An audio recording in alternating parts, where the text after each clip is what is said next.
Welcome everybody to the 9th Meet the Sponsors webinar. Tonight I'm changing it up a little bit. Instead of meeting a sponsor, we're going to meet somebody who's responsible for bringing in more sponsorships than anybody else I know. I consider Bob Walker the Lee Steinberg of racing. Bob has clients, let's say clients in freestyle motocross, AMA motocross, off-road, short course, now NASCAR, which we'll get into in a minute, in addition to some traditional sponsorships. But before we get into talking about racing and sponsorships, for those of you who were just on the call early, right before we started, you may have heard we were talking about wine. Bob also owns a vineyard and a winery. And for those of you who know that I like making my own wine, I get my grapes from Bob. Bob, how's it going? It's going well, Alex. Thank you for that introduction. Far too kind of you. Thank you. Now, how many grapevines do you have? And for those other wine drinkers on the call, what kind of grapes do you have? We have about 700 vines. It's a small setup we have here. It started off as a hobby. It was supposed to be mental therapy from my day job.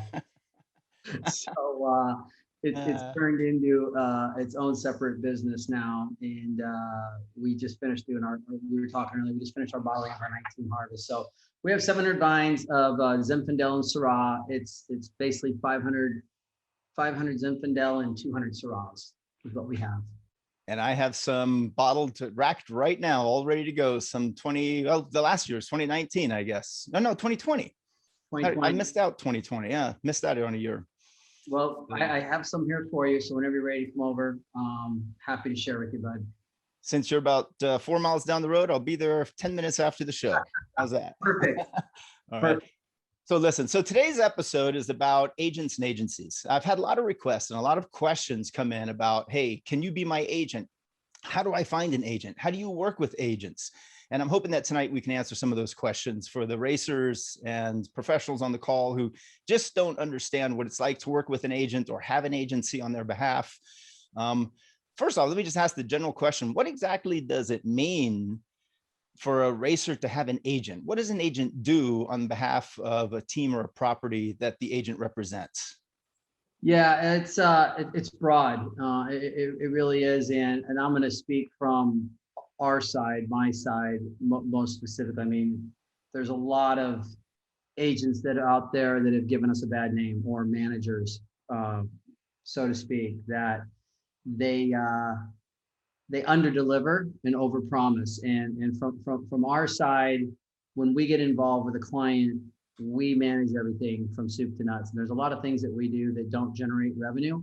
And I tell my staff, it's our fiduciary responsibility to our clients when we're managing them, whether it's PR or social media. It might even be personal things that have to do with their household or their vehicles or whatever. We're there across the board. We're sick with them and we celebrate with them. We cry with them.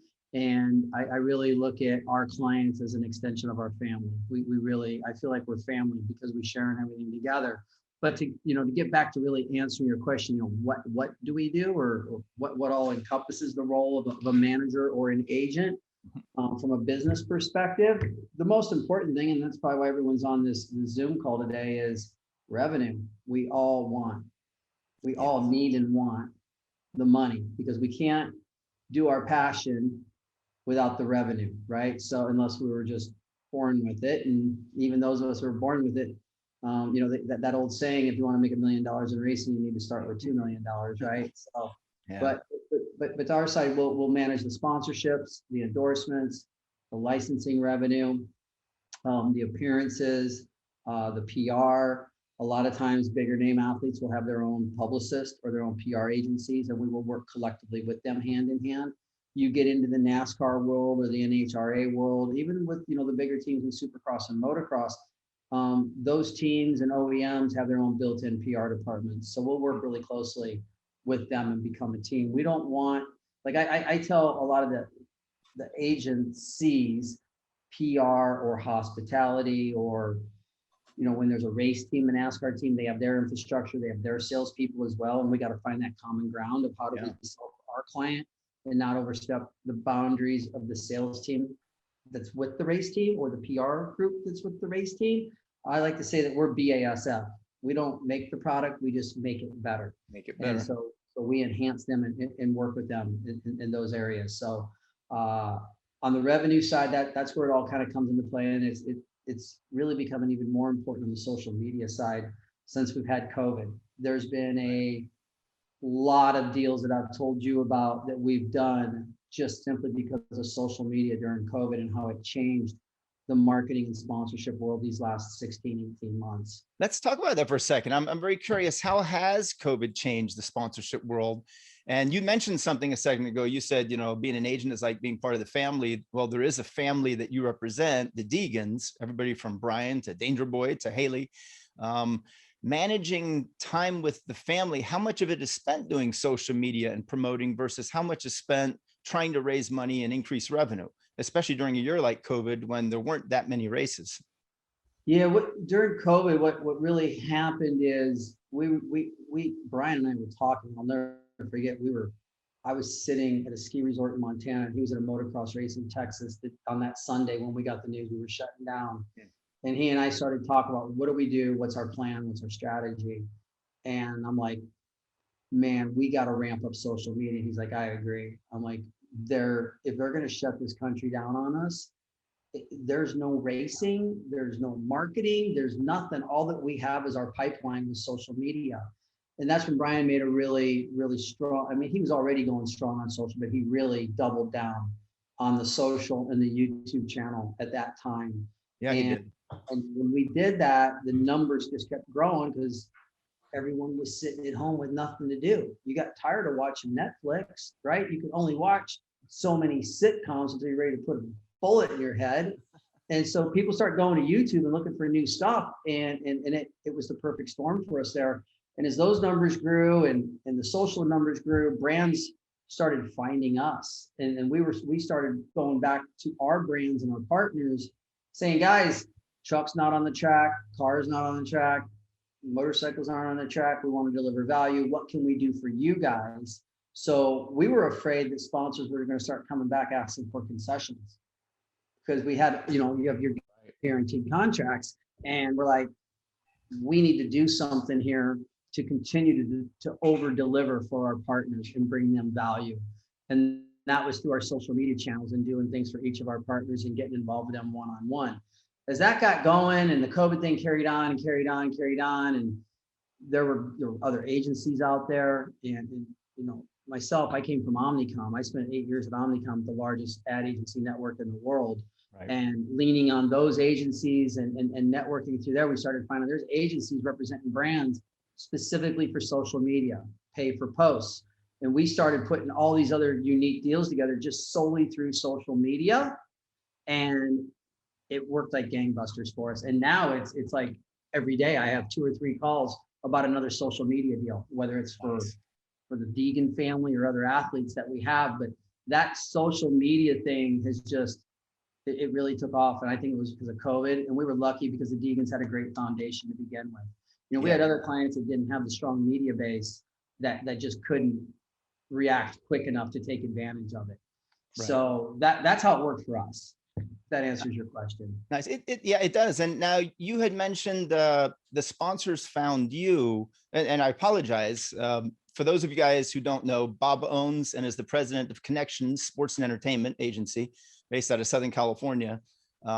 But how do the sponsors find you, or do you look for them? And if a racer wanted to find us an agent to work with, how should he or she do that? Sponsors find us a variety of ways.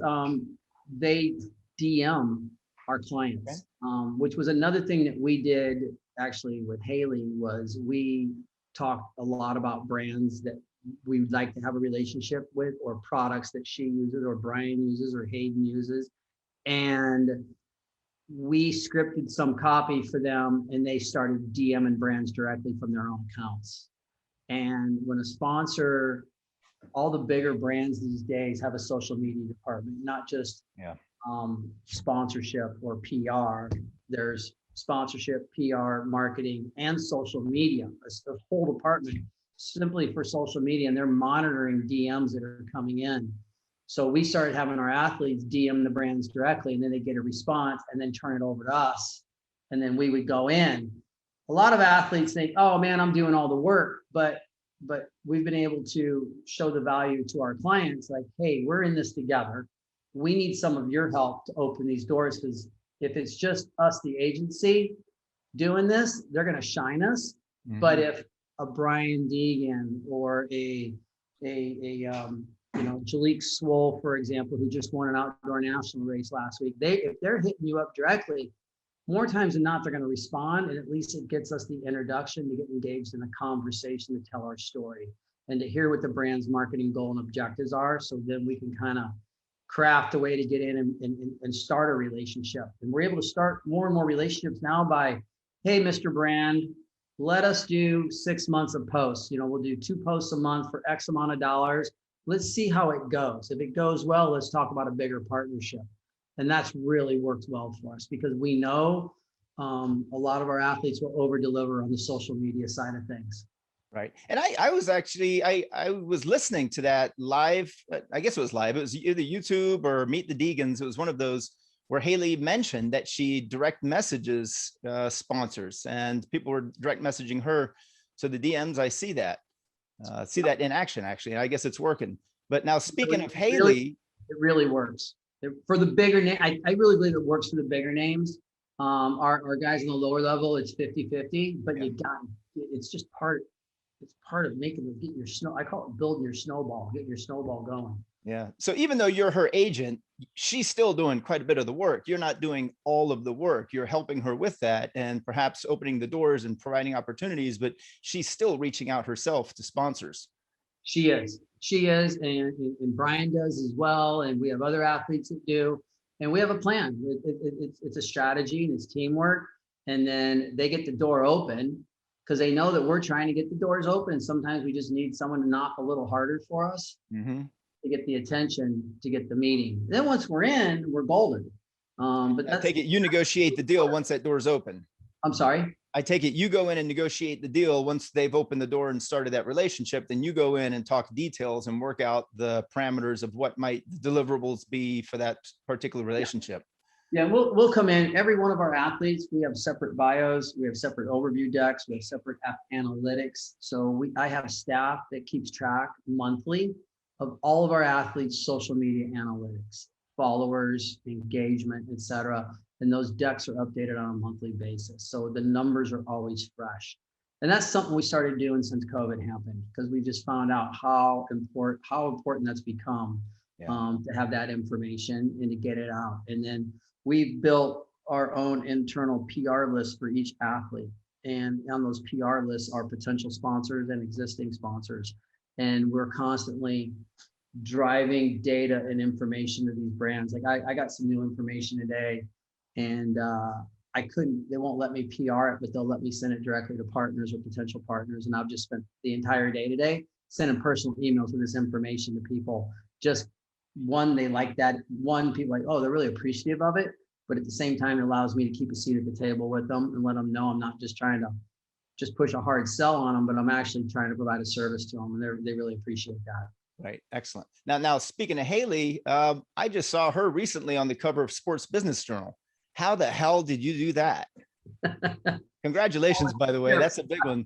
That's huge. Cover shot on SBJ. I called in some ships with Abe Madcower at Sports Business Journal. And as I told Haley, I said, I told her this one at the Daytona 500. I said, look, we have a chance to do some really great things with you being in NASCAR now. You're not in off-road trucks and the other forms of racing, with NASCAR being the pinnacle, that we can now get the attention of the big shops.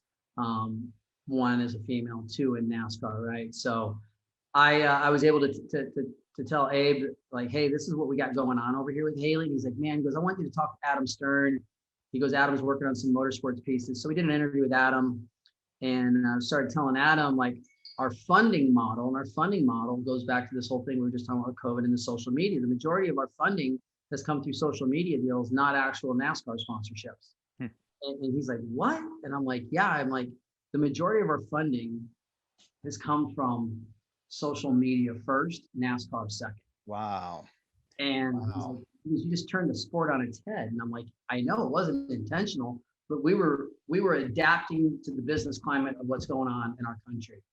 And so we adapted to that. And Adam came back, like he stopped us 10 minutes into the interview. He was like, wait a second, I need to come back to you two. And I want to do a whole separate story on this, because he started doing his research on the social media side of things too, and seeing how it was working for us. And we're now able to take these social media opportunities, get people started on a small scale, and they're coming back and going, hey, I want to get on the truck for 2 races now. How do I get more imagery? I want production day. And now the relationships start to grow from there. But in the past, everything started with the racing, right? And then you add on some appearances, you add on this. Well, it's completely changed because of COVID. But they want that relationship. They're fans of NASCAR, but it's not as important to be on the truck all the time as it is to be her engaging with fans around the sport.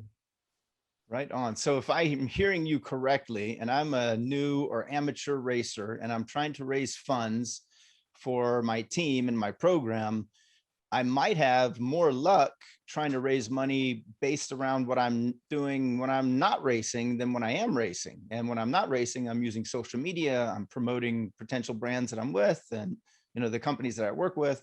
Whereas when I'm racing, I'm racing. So it seems as if the revenue opportunity is shifting from just making money being a sponsored driver to making money being a brand ambassador online through social communication channels.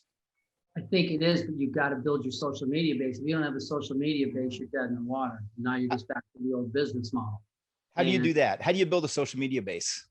You have to be committed. I mean, there's so many athletes out there, especially, I mean, even in the NASCAR world, maybe lazy is the wrong word. They're just not motivated to be engaged on social media. It's burdensome. If it becomes part of your culture and part of the fabric of your daily life, that's where you need to grow it, and you need to invest in yourself, because the sponsors are looking for the numbers. Yeah, and Alex, I know you've heard this before with other brands. They got 2 athletes, 2 drivers. One's got 30,000 social media, the other one's got 2,000. Results are pretty similar. They like both, and what's gonna come down to the final decision. They're going to take the guy with the 30,000 followers over the 3,000 followers. That's how it's changed so much. Right on. So much. And they're going to go to your social channels, and they're going to look at the stuff that you're posting too. You know, are you posting cheeseball stuff? Are you blurring the lines with our political culture of this world? And I don't want to go there. You know, are you getting involved in those areas? Are you funny, cool, flamboyant? You fit the brand? They're going to look at that stuff. That's your interview anymore. Just like for a real job in corporate America, everyone goes to your Facebook account. You go to your Twitter feed. They go to your Instagram. They look at your videos. They go in your history. They're checking you out. And that is a chance to really market yourself to these brands, but you got to get your numbers up. But what's cool is if you take racing's cool. It's entertaining. It's exciting. It's fun. You add that to your social channel. You got something compelling and cool to talk about all the time. Nice. Build your numbers. You know, Mark Crumey from iBox Springs said the exact same thing. I don't know if you saw his webinar, if you watched it or not, but he said that he goes online and he researches everybody whose deck he's interested in. And he even on several occasions, while he was speaking with people on the phone, he was researching them on Google. Like our mutual friend Matt Martellio says, is, you know, Google then YouTube, or you are what they Google. So they will search you on Google, they will look you up, they will learn all about you, and then form a decision as to whether or not you can be a brand ambassador on their behalf. Yep. Nice. Yep, it really is. But we don't build their social media following. They do it. The athlete has to do it. There are all sorts of big name athletes, the biggest. They're not doing their own social. They have people doing it, and you can tell who's doing their own and who's not. Mm-hmm. You have to do it yourself. That's part of your personality. If you're going to get in the game, you got to be dedicated to it 7 days a week. You can't be afraid to put your face out there. So many racers are not like that. They just want to race. Yeah, I don't care if it's 2 or 4 wheels. They just want to race. Yeah, I hear you. That makes sense. So Tammy's waving at me, says that we have a question in the chat room. Tammy, I don't know if your mic is turned up. Maybe turn the mic up and we're going to get our first question, Bob. Okay, can you hear me? Can you guys hear Tammy? Yes? Yes, thumbs up. Okay. Is LinkedIn the preferred platform for messaging potential partners, or does it vary by brand? That's a good one. That is a good question. We haven't, I personally use LinkedIn when I want to get to an individual that knows someone I know. Yeah, me So too. I'm researching a brand and I have a name, and we'll just say it's the CMO. And we get a name of the CMO, but I don't know the CMO. And I'm going to go put his name into LinkedIn, his or her name into LinkedIn. I'll do a search and I'm going to see who comes up that I know that knows them. So my database is huge. I have over 5,000 contacts in my phone. I've been doing this in sports marketing for 30 years. My database of contacts is huge. And most of those people are tied to me on LinkedIn. So there's a pretty good chance I'm going to know someone who knows that person, which would give me a warm introduction. Sometimes I will, see who I know that knows that person, and I will reach out to them and say, hey, how well do you know this person? And it's a lot of times like, yeah, it's like five friends removed. I don't really know them, but we follow each other on LinkedIn. Others are like, oh yeah, I used to work with so-and-so. I'm like, hey, this is why I'm reaching out. This is what I want to tell them about. What do you think? Could you make an email intro to me or a LinkedIn intro for me so they know I'm not some cheese ball trying to hit them up? and so I'll go about it that way. But as I said earlier, I'll use the athletes DMing, or sometimes we will DM the brand too. The most successful way has been either the athlete is DMing through Instagram. Mainly Instagram is what we use when we're DMing to brands. And then if I want to get to an individual high-level executive, I'll go the LinkedIn route and see who I know. It's fascinating how that's changed, because I remember you and I were at a motorsports marketing forum. I'm going to guess it was like 2006, 2007. And that was before either of us, I'm sure, were on LinkedIn, and we were walking up down the aisle, shaking hands. I was blown away by how many people you knew. But back then, networking and getting to know sponsors was all done in person, especially at a lot of these events. Today, you can connect with people through digital means, and you can do so sitting in your living room or your office, and you can connect with people across the world without having to actually meet them face to face. And we can do these webinars just like this, where we're on a call instead of in person in a conference room. So technology has really allowed us some tools and given us some ability to meet more people if we're smart in our approach and truthful in our approach. So we really don't, like you said, we're not cheese balls and we're not rubbing people wrong or pissing them off. Yeah, but Alex, at the end of the day, you know it, nothing beats face-to-face. Well, that's interaction. you know what? I don't think you would have come on this webinar had we not known each other for 15 years. And I asked you in person, when I'm picking up some netting for the wines for the grapes the other day. So, and not that I would have said no to you, but it's hard to tell someone no face to face. Yeah. That's why this generation all breaks up in their relationships via text message. That's a great way of putting it. I like that. All right. So Tammy says we have another question. Go ahead. Okay, there's actually two questions. First one, do you rely on your staff to collect client data? And do you use any platforms like Hookit to track data and discover values for your clients? Yes. Fran Richards again. Here we go. We use Hookit.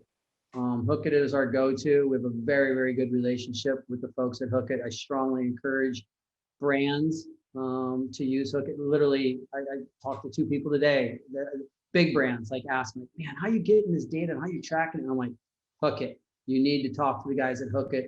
They've created the algorithms. They've the valuations that they can come up with now on the athletes and see where you rank and everything is huge. They can also teach you how to be better on your social media. They've worked with us and some of our athletes in understanding how to tag, how to post, when to post, how a post gets more value than a different type of post. If it's just one logo of a car, you're going to get more value.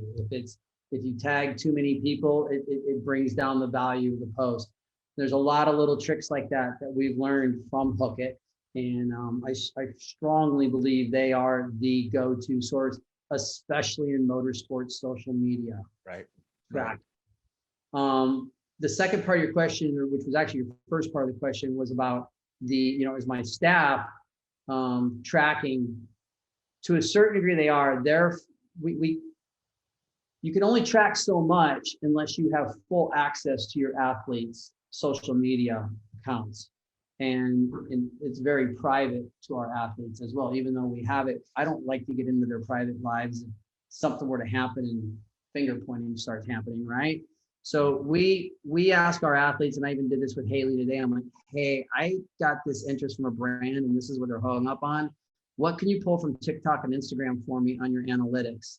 And then she went and she goes, oh, well, how about this, this, and this? And I'm selling my merch and I can pull these numbers too. And I'm like, perfect. That's exactly what we need. And then we get it. So it's multiple answers here, really, on that. Like, my staff is tracking, likes and followers and engagement on a monthly basis, but then to do the deeper dive on the analytics of what part of the country, what part of the world are they coming from, male and female age breaks down and things like that. We'll go back to each of our individual athletes, and I have someone on my staff that does that works with our athletes, and she's compiling that and updating the decks on a monthly basis. Excellent. That was a good question. Thank you. Is there another one, Tammy, you said, or were those the two? No, it was a similar question. So. Okay, similar. So one question I'm sure everybody's wondering, Bob, is, and obviously for client confidentiality and proprietary information, you don't have to give out what you're specifically doing, but in general, how do agents or agencies get paid? What's the compensation structure? If a racer on this call found an agent, let's say in their neighborhood, who they really liked, what are some common guidelines for them getting paid? Is it all on commission based nowadays, or is it based upon revenue that's brought in? Is it all retainer based? What is the common standard, or is there a standard? Yeah, it's kind of all over the board, especially the in the four-wheel world, in the higher levels, it's retainer based plus a percent of every deal. And, that's carries on. If an athlete, some people want to get sneaky, they bring you on, get a deal, cut you, keep the money sort of deal, right?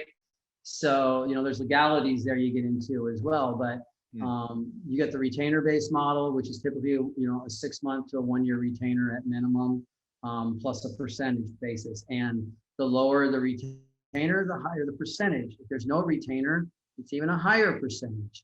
And those percentages stay the same. They don't go down on renewals or anything like that. Typically, they don't. It goes on, and these pay out as long as those partners stay with the athlete. So if an athlete signed you and you bring them 2 or 3 deals, the athlete's like, man, I got my funding, I got it. I'm going to pay this guy for a year, and then I don't need him anymore. It's like, no. You're going to pay the agent as long as that brand stays with you because they brought him. Yeah, that's only fair. It is only fair, and you needed that money, and a lot of times I've seen happen, especially in motorsports. The agent brings these deals in, they get paid for a couple of years, and they're like, why are we paying you? You're not doing anything. Excuse me, who brought you the deal that you never had? Right. The agent is also relying on the income from that client. So the agent will perceive the company potentially as a source of revenue, and is going to give that sponsor to a team or a driver or an athlete that is going to make the most out of it and hopefully grow it so everybody makes more money. So you don't want to give away your best inventory to someone who's going to then take it or keep it and run with it. You want somebody who's going to grow that. Speaking of growing, so Haley carts, then she went to 4-wheel pavement, and now all of a sudden she's the backup driver for Tony Kanay. How does that work? Your audio cut out just there for a second. I missed the first part of the question, Alan. You're talking about Haley, right? Yes. Can you hear this? Yeah. Can you hear me now? Yeah, yes. It was just a couple words cut out, so I want to make sure I answer the question properly. So Haley started out in trophy carts, went to a 4-wheel, and then all of a sudden pavement, and now she's a backup driver in serious NASCAR, not just the ARCA or Truck Series. And she came in second the other day. Congratulations, by the way. How do you work out deals like that? Because that must skyrocket the value to her sponsors to have that kind of visibility, where now she's the backup driver for Tony. Yeah. She's not backup. She was SRX is kind of an interesting series. It's kind of where it's going to go and how it's going to evolve. I think it's really good for racing. It's great TV. She was like a celebrity driver, so to speak. Yeah, superstar racing experience. That's correct. Series, but now they came back in. I can't let the cat out of the bag. We haven't announced it yet, so we'll be doing a little bit more over there. So that was one of the things I needed to get done before this Zoom call today. Now scrambling on, but you know, the SRX thing came about. We her and I have been talking about it and thought it was pretty cool. And she's with Ford. Tony Stewart's part owner of the series, and Tony's Ford. And you know, we got some word out there through some channels, and then Ray Everingham called and asked if we had some interest in it, especially with it being Knoxville in the dirt, because that was of a lot of interest to Haley, because she loves the dirt, she loves Knoxville, and we're going to race trucks there in 2 weeks. Yeah, we're racing trucks there on the 10th, 9th or 10th of July. We're racing there. So the other thing was, because of COVID this year, she's not getting any track time. Zero. There's no practice, there's no qualifying. We can't go anywhere and test. She can't get in the truck all week. All that she can do is drive in the Ford Sim. And the Ford Sim's huge, don't get me wrong, but nothing beats seat time in your vehicle. Nothing beats that. And so we're just like, we got to find a way to get her in a vehicle somewhere, somehow, just to get time. And so this SRX thing was coming along. We're like, well, heck, we can go race in this series. We can get paid show up money. We don't have to come up with any sponsor money. We're going to bring additional value to our sponsors. And she's going to get the chance to go rub shoulders with some serious dudes, some legends. Serious. And so that's how that came together. And it's been really good. Yeah, not bad. She takes all that. Holy cow. That's amazing. You know, talk about credibility. Yeah, and she had a blast racing with Tony. And Tony was really, really impressed with her driving ability and how she car there. So I guess one of the lessons we can take from this is that you don't just have to race in your given series that you're telling sponsors, look, I'm a drifter, I'm a dirt late model racer, I'm a motocross AMA racer. You know, you can do many different things, or even cross into other series, cross into other disciplines. And on social, you can do anything. Do something or anything to represent and promote your sponsors in a way that helps elevate their business objectives, whether it's increasing distribution, increasing sales, you know, adding to branding, opening up B2B relationships. There's a lot of things you can do. In this case, Tony Stewart's new SRX Superstar Racing Experience, you know, bringing in sponsors to be part of that. That was pretty cool too. I'm sure that Monster and Ford, and I don't know if it was Ford or not. I don't know what manufacturer they raced, but I'm sure Monster was excited. That was a key thing. There's all the cars are generic. Okay. Running the Ilmor motors in those cars. So there was that was a big thing. We had to get blessing from Ford and NASCAR to race in these races. So wow. Ford's biggest question was, what's the motors and what's the not the chassis, what's the motors and what's the body? And we're like, generic body, Ilmor motors.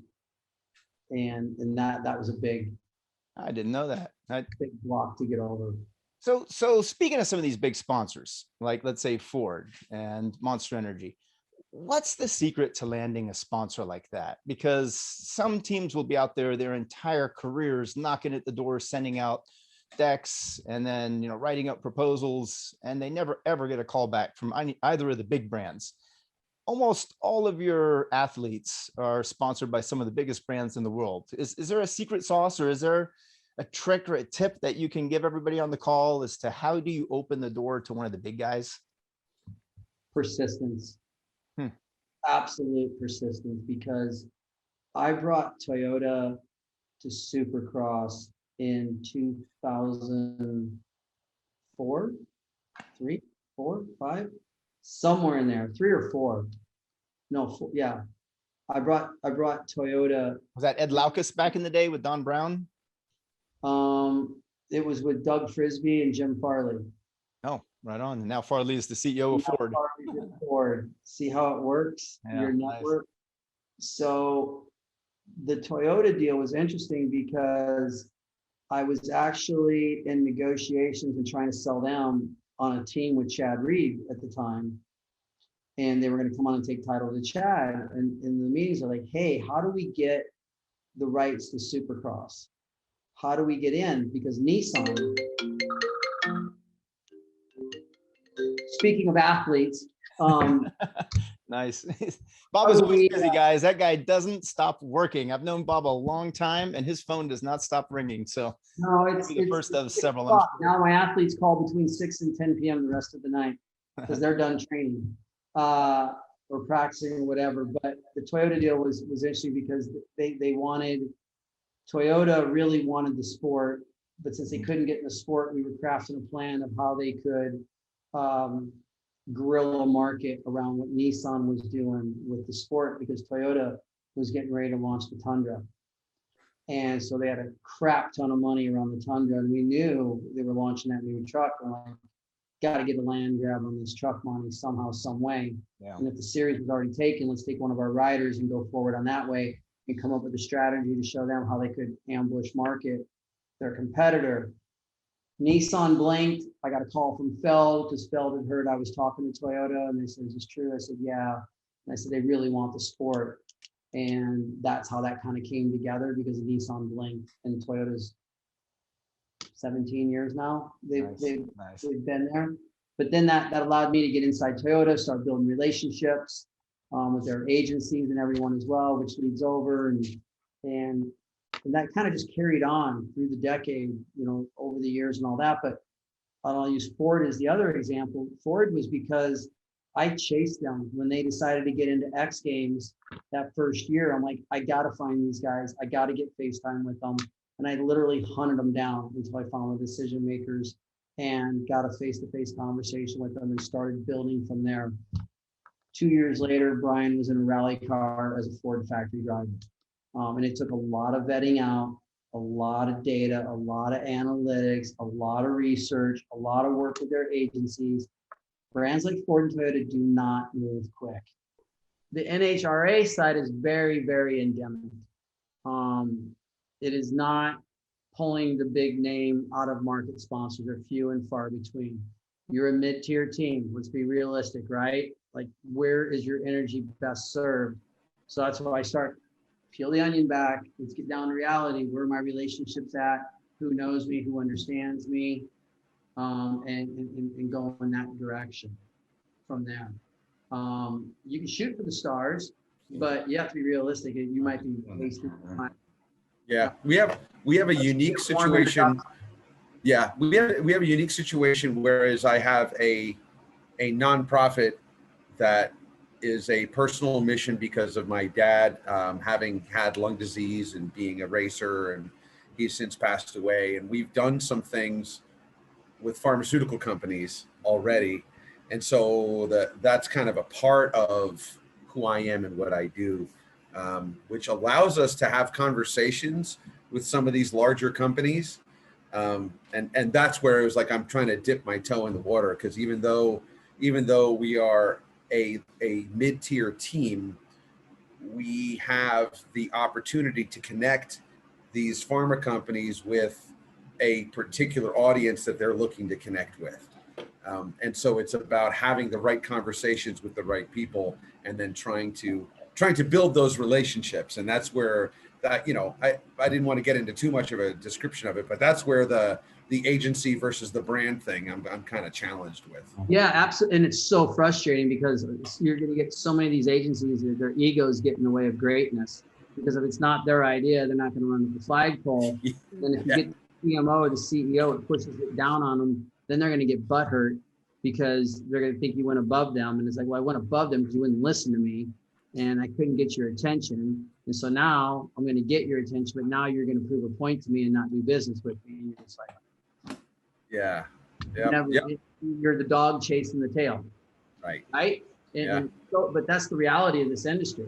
You do it all day long, but you do that 1,000 times, you might get 2 or 3 clients out of it. And you do that for 30 years. Now you have a portfolio of business, but that's all I did for years, was sit at a desk dialing for dollars. And every now and then you'd hit someone, but I found out getting to the events, and you may want to go to find out these pharmaceutical events where their trade shows are, and get to one of those where you can get these people face to face.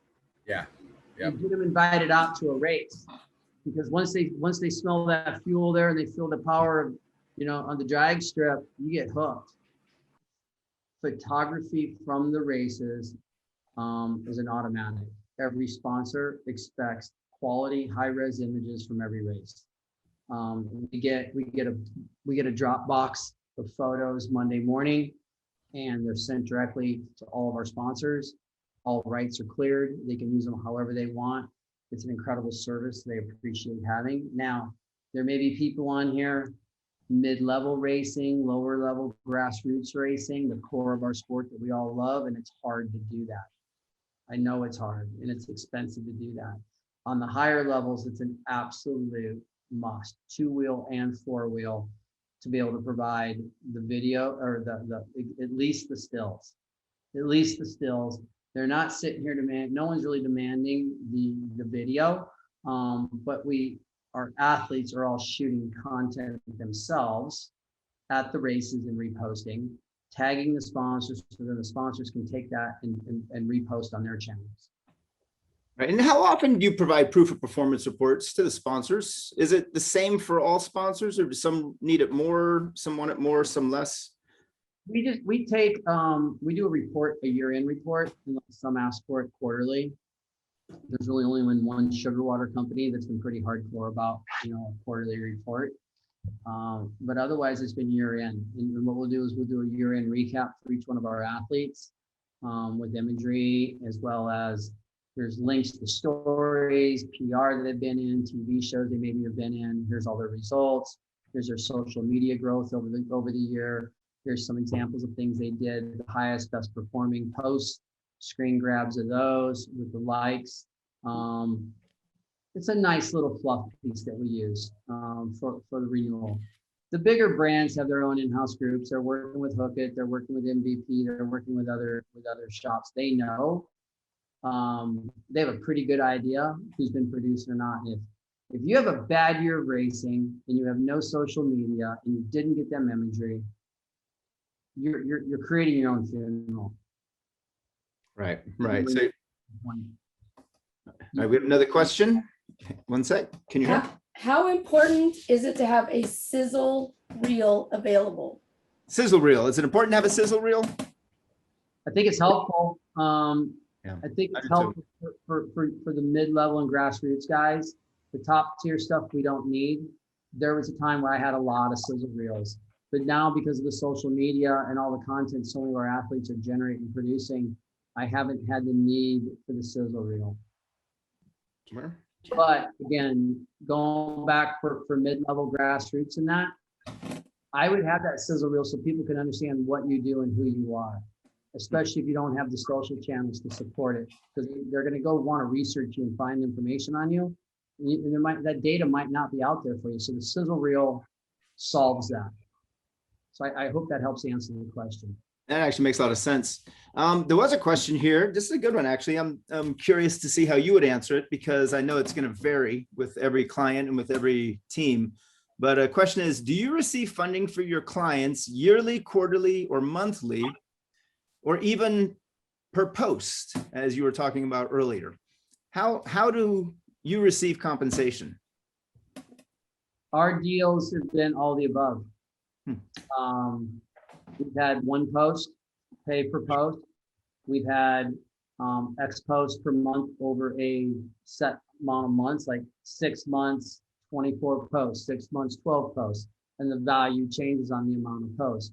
We're also more specific when we do those, because I don't want to burn a category. So if it's a category of high interest to us, and I'm sitting here looking for the big fish, I'm going to be more reluctant to take a flyer on a post basis, because as soon as we do that, it takes us out of the market for their competitors, because they're going to consider us tarnished.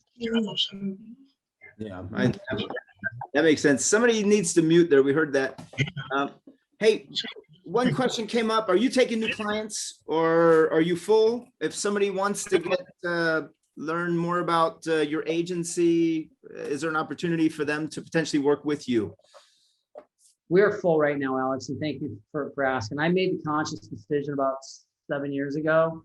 I was going to become a small shop. I've been a big shop. I've sold one big agency. I've been with a conglomerate ad agency network and played that game. And I'm like, I just want to work with a small stable of drivers, athletes. I even got a Sand Beach volleyball Olympic athlete right now. Nice. That so far off from motorsports, but it's a breath of fresh air working with a volleyball player. It just mixes things up. But we're not in a position to take someone on and give them the service that they need, because it's a lot of time, a lot of effort, and the people we have right now are keeping us very, very busy. And I don't want to bring someone on and not do the job I'm capable of, because then they're going to be bummed. Right. You know, and that's, I just don't want to do that. Now, I come across deals, like I got a call, just got set up for next week, like from a huge brand. They want to talk about one athlete, and they're like, but we want to talk to you about ideas for other athletes as well that you may have out there. So I vet those conversations out, and I'm like, hey, Alex, this brand's looking for some grassroots guys. Who was on that call that might be interested? Yeah. And we go that way, but it's not to tease anyone. I'm not an agent or a manager out there that's going to put a carrot in front of someone's face to try to get you to sign with me. I don't play that game. I've been around too long, done it too long. Life's too short. And I'm at this stage of my life where I just want to have a small group of clients that we can really hopefully overproduce for. Yeah, that makes sense. And what you're doing for the clients you have already, I mean, they're keeping you very, very, very busy. It's nothing like having 3 superstars in all disciplines. I don't know how you do it. I don't know how you manage the teams that you have. Yeah, I mean, we got Haley, we got Brian, we got Hayden. I got Jackson Strong, they just announced X Games yesterday. He's coming here in a week we got X Games here in San Diego at Axel's place. We have who just won his first outdoor national last week. I mean, we got the #1 female in motorsports, and we got the #1 African American in motorsports now, and they're both 19 years of age. And so we're and then you got Hayden coming up. So I'm like, I don't need anything else. Yeah, true. I think Hayden's gonna be the greatest motocross racer of all time. I mean, that kid is unbelievable. Yeah, it's interesting to say that because someone very high up in our sport that's been around a long time on the marketing side said, Hayden Deegan is the first athlete since Travis Pastrana that can transcend the sport. Wow. I was like, you're absolutely right. I hadn't thought of it that way. I'm like, you're absolutely right. But motocross is so dangerous, and we've seen it just ruin these guys. And you're just one slipped gear. You're one false one rock on a jump away, and heaven forbid, we love that sport. It's so freaking dangerous, and how it can change his career path. A labrum, a knee, a wrist, a navicular, those are game changers in careers. Yeah, look at Ricky Johnson, broke his wrist. One race, broke his wrist, ended his career. Boom. I mean, how unfortunate is that? He was on top of the world and a broken wrist ended his career. Denny Stevenson was another one. Denny Stevenson had the longest winning streak in the history of the 125 class until Bubba came along. He won his first 8 pro races and hit false neutral. Emig landed on him, he breaks his wrist. It was never the same. Ah, it's so sad. I hate to do that. In motocross, but that's the great thing about cars. They're so much safer. The technology, it's in those vehicles now. So they're so much safer, but moto's awesome, but it's super dangerous. With age comes a cage. And hey, speaking of age, we've gone over an hour. I know that a couple minutes were wasted due to my power outage here. The fuse broke, or popped. But if anybody has any last minute questions for Bob, let's ask him now, because I promised Bob I would not be more than an hour. He's very busy and he has stuff going on tonight. So anybody? Now's your chance. And people are still asking to be admitted. I just admitted another one just now. Guys, if there aren't any more questions, and I'm going to thank you, Bob, so much. I'm going to come over to your house shortly for that 2019. Go quick, Alex. That's awesome. And thank you once again. Thanks, everybody. And I apologize for the tech issues this time. We learned something. I guess I can't put everything up to one fuse box. I'm going to have to split up my electricity here just a little bit. So we're figuring it out, man. Every week we learn something else. I'm going to be off for a couple of weeks in July. We're traveling quite a bit, Tammy and I may try to squeeze another webinar in mid-July. I'm not sure if it's going to happen, but we'll be back in August full time. We got everything from Polaris to AEM. We got Bill Stein coming. We got a whole bunch of good ones on the horizon. So Bob, thank you again for your input. Thanks for everything. Thanks for taking the time, and everybody who's on the call, thank you very much for joining us. Thanks everyone for having me. Really appreciate it. Take care, guys. We'll see you now. Thanks. Yeah, It was thank you, awesome. Great Appreciate job. it. It was awesome. Thank you. Thanks, guys.